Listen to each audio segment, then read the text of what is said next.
चांद हमारी पृथ्वी से 3,84,000 किलोमीटर दूर एक ऐसी दुनिया जहां अनेकों रहस्य दफन पड़े हैं। हमारे ब्रह्मांड की इकलौती ऐसी जगह जहां हम इंसान इस धरती से बाहर निकलकर जा पाए हैं। हमारे पूर्वजों से लेकर आज तक हम चांद को देखकर हैरान होते आए हैं और यहां जाने की होड़ ने चांद को पूरी दुनिया के सामने चर्चा का विषय बना दिया है। आज हर एक देश चांद पर जाना चाहता है। अमेरिका हो, चाइना हो, रूस हो या फिर भारत, ये देश चांद पर उतरकर चांद के रहस्यों को खोजने में जुटे हुए हैं। लेकिन दोस्तों, क्या आपने कभी सोचा है कि चांद की दुनिया आखिर कैसी है? जहां इतने मिशंस भेजे गए हैं, वहां अगर आप जाकर देखें तो चांद पर आपका एक्सपीरियंस कैसा रहेगा? चांद की सतह कैसी है? क्या वहां मिट्टी है, पत्थर हैं, पहाड़ या फिर वहां पर रेत के मैदान कैसे हैं? वहां खड़े होकर आपको कैसा महसूस होगा? वहां पानी कहां पर है? क्या वहां पर समुद्र हैं? और वहां पर मौजूद गड्ढों में क्या राज दफन है? क्या वहां पर एलियंस हो सकते हैं? इन सब सवालों के उत्तर आज हम इस वीडियो में जानेंगे। आज हम धरती से चांद तक का सफर तय करेंगे। लेकिन इस अनोखे सफर की शुरुआत करने से पहले आप हमारे चैनल को सब्सक्राइब जरूर से कर लीजिए। सबसे पहले हमें चांद तक जाने के लिए एक रास्ते का चुनाव करना होगा। क्या हम भारत के चंद्रयान 3 की तरह 43 दिनों में चांद तक पहुंचना चाहते हैं, या फिर अमेरिका के अपोलो 11 की तरह 3 से 4 दिनों में चांद पर जाना चाहते हैं? ऑब्वियसली हम 3 से 4 दिनों का सफर ही चुनेंगे, क्योंकि कोई भी स्पेस कैप्सूल में इतनी छोटी सी जगह में 40 दिन गुजारना नहीं चाहेगा। 3 से 4 दिन में हम चांद की सतह पर होंगे और हम ऐतिहासिक जगह ट्रैंक्विलिटी बेस पर उतरना चाहेंगे, जहां पर पहला मैन्ड मून मिशन उतारा गया था। लैंड होते ही हमारे सामने एक पूरा ऐसा जहां होगा जहां के चप्पे चप्पे को हम देखना चाहेंगे। बेहद खूबसूरत नजारा हमारे सामने होगा, लेकिन असलियत उतनी ही भयानक होगी। लैंडर से बाहर आते हुए हमें अपने सामने ही ईगल लैंडर दिखाई देगा, जिससे नील और बज एल्ड्रिन चांद पर उतरे थे। वहां पर हमें नील आर्मस्ट्रांग के जूतों के निशान भी देखने को मिलेंगे और आसपास बिखरा हुआ सामान जो एस्ट्रोनॉट्स वहां पर छोड़कर आए हैं, वो भी हमें वहीं पर दिखेगा। दूर दूर तक सिर्फ ऐसी ही चीजें होंगी जो बस पड़ी हैं, निर्जीव, न सांसें लेती हैं, न हिलती हैं। आसपास का नजारा कुछ ऐसा होगा।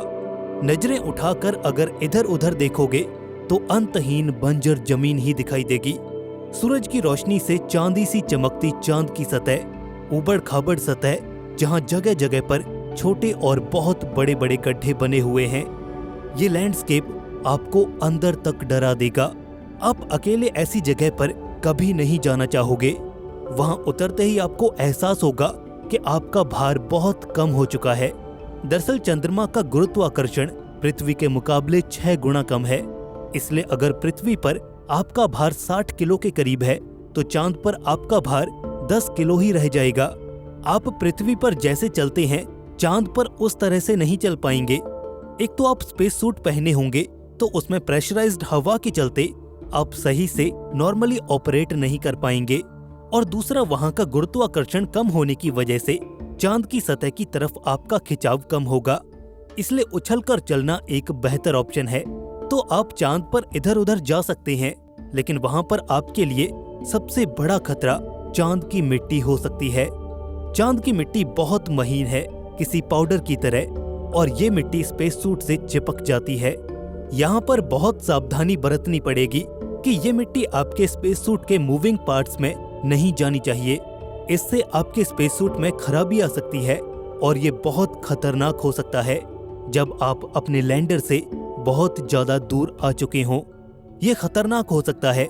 चांद पर गए एस्ट्रोनॉट्स का ये कहना है कि जब वो चांद की सतह पर काम करके अपने लैंडर में वापस आए थे, तो उन्हें गन पाउडर जैसी स्मेल आ रही थी। हो सकता है कि वो उसी मून डस्ट से आ रही हो जो उनके स्पेस सूट पर लग चुकी थी। लेकिन धरती पर जब वो मून रॉक्स लाई गईं, तो उनमें से कोई भी ऐसी स्मेल नहीं आई थी। और अब ये एक मिस्ट्री बन चुकी है और आपको इस मिस्ट्री से पर्दा उठाना होगा।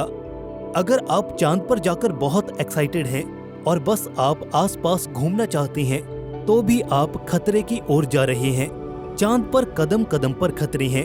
अगर आप बहुत तेज आगे जाते हैं तो आप आसानी से रुक नहीं पाएंगे, और अगर अचानक से आपके सामने अगर कोई ऐसा क्रेटर आता है जहां पर सिर्फ अंधेरा है, तो यकीन मानिए उस अंधेरे में जाने से पहले आपको हर हालात में रुकना पड़ेगा, क्योंकि वो अंधेरा नहीं है, वो साक्षात मृत्यु है। उस अंधेरे में जाते ही आप -200 डिग्री सेल्सियस तक के तापमान में जाकर वहीं पड़े रह जाएंगे। न स्पेस सूट बचा पाएगा और न ही कोई और ताकत आपको वहां पर बचा पाएगी। आप वहीं पर जम जाएंगे और जरा सा भी नहीं हिल पाएंगे। तो चांद पर हर एक कदम फूंक फूंक कर रखना पड़ता है। इसके अलावा अगर आप निगाहें आसमान की ओर करेंगे तो पॉसिबल है कि आप हमारी पृथ्वी को चांद के आसमान में एकदम साफ साफ देख पाओगे। इसके अलावा आपको चांद के आसमान में सूरज भी दिखाई देगा, बाकी पूरा आसमान काला होगा, ना कोई तारा होगा और ना ही कोई ग्रह, कुछ भी नहीं, बस स्याह काला अंधेरा और अंधेरा आसमान। ऊपर देखकर आप धरती को देखकर खुश हो सकते हैं और शुक्रिया कर सकते हैं कि इंसानियत धरती जैसे ग्रह पर रहती है, और बाकी काले आसमान को देखकर डर और बोरियत का एहसास कर सकते हैं। चांद का आसमान काला इसलिए है क्योंकि चांद पर कोई एटमॉस्फेयर नहीं है जहां से लाइट रिफ्लेक्ट या रिफ्रैक्ट हो सके, जैसा पृथ्वी पर अक्सर होता है। लेकिन चांद का भयानक आसमान सिर्फ आपको डराएगा नहीं, बल्कि वो एक बड़ी मुसीबत भी बन सकता है। क्या आप जानते हैं कि चांद पर इतने गड्ढे क्यों हैं? तो इसका जवाब है कि चांद पर कोई एटमॉस्फेयर ही नहीं है, इसलिए जो भी छोटे छोटे एस्टेरॉइड्स स्पेस में घूम रहे होते हैं वो चांद की ग्रेविटी की वजह से चांद से आकर टकरा जाते हैं। एटमॉस्फेयर न होने की वजह से वो सीधा इसकी सतह तक पहुंच जाते हैं, जबकि पृथ्वी पर एटमॉस्फेयर की वजह से कोई भी एस्टेरॉइड सतह से पहुंचने से पहले ही जलकर नष्ट हो जाते हैं। लेकिन चांद पर हमारे पास ऐसा कोई भी सुरक्षा कवच नहीं है, इसीलिए चांद पर ये एस्टेरॉइड्स किसी भी एस्ट्रोनॉट के लिए सबसे बड़ा खतरा बन सकते हैं। कोई नहीं जानता कि कब कौन सा एस्टेरॉइड आकर हमसे टकरा जाए। आप बस ये समझिए कि चांद हर तरह से, हर तरफ से आपकी जान लेने की कोशिश करेगा, और आपको हर कोशिश करनी है वहां पर जिंदा रहने की। चांद पर जाना मिशन तो है, लेकिन असल में ये एक जंग होती है नेचर और इंसान के बीच में, जहां कभी नेचर जीत जाता है तो कभी इंसान। लेकिन इंसान तैयारी तो पूरी करता है कि वहां पर पूरी तरह से वो सुरक्षित रहे, लेकिन एक और चीज है जो आपको अंदर तक सहमा देगी, और वो ये है कि आप चांद पर किसी को चिल्लाकर बुलाना भी चाहें तो वो भी नहीं बुला सकते। अगर किसी वजह से स्पेस सूट में लगा गैजेट काम नहीं करता है तो आपके पास अपनी टीम से संपर्क करने का कोई भी तरीका नहीं होगा, और ये चीज हमें जरूर सोचने पर मजबूर करती है कि वाकई चांद बहुत खतरनाक है।